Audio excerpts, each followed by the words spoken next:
Well, everyone, it's Shane Kanto, your Wasteland reviewer, and I'm here to review Anne Rice's Interview with a Vampire, new series from AMC+. And they just wrapped up their first part of the series, first season, however you want to call it, on 7 episodes. And this is a bold and interesting adaptation of this book.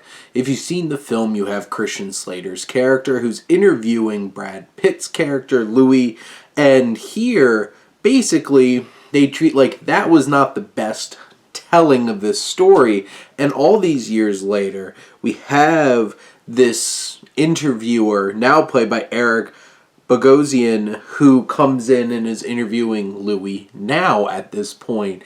And that frame narrative is so interesting. It's a lot more compelling than what we got in that film. And Bogosian is so fantastic as this older, more weathered kind of interviewer. He's pushing Louis. He's pushing his confidant, Rashid. And you just have this dynamic going on that is so much more interesting. And it's tough because, like, you would think that going in and seeing the parts of the actual story are more interesting.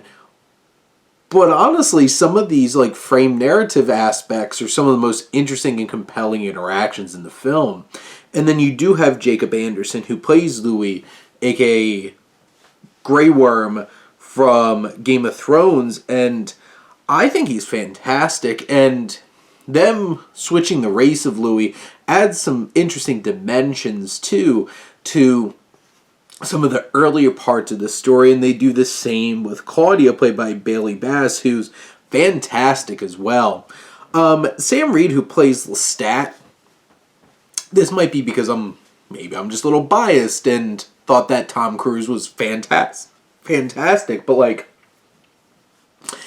I don't know, he didn't compel me in the same way that Tom Cruise did in the film, and I don't know if it's just, like, he didn't bring the same level of charisma or intrigue to this role, but, you know, I think him and Anderson have fine chemistry. I do really love this interactions between Anderson and Bass. I think they're a lot more compelling, and where this first season leaves you is pretty shocking. It's a very good point to leave off if you're, like, chopping up this story into pieces. And there's some interesting twists that we learn from the frame narrative perspective as well that add some layers. But, like, this series has the blood, has the guts, all that kind of stuff. It has the very obvious toxic relationships going on and how our characters try to navigate them and overcome them. And that's interesting and compelling in its own right.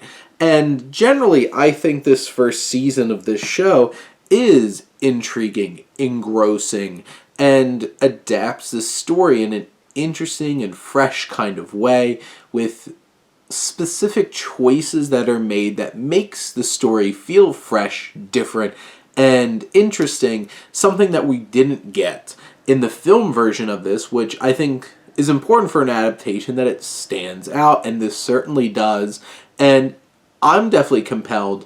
I'm interested to see where Season 2 goes, and where they continue to take this story, and how they continue to build on it, morph it, make it into their own, and offer something very interesting to draw people over to AMC Plus, which, on a side note, I finally got rid of my regular AMC Plus account and then just got the channel on Amazon.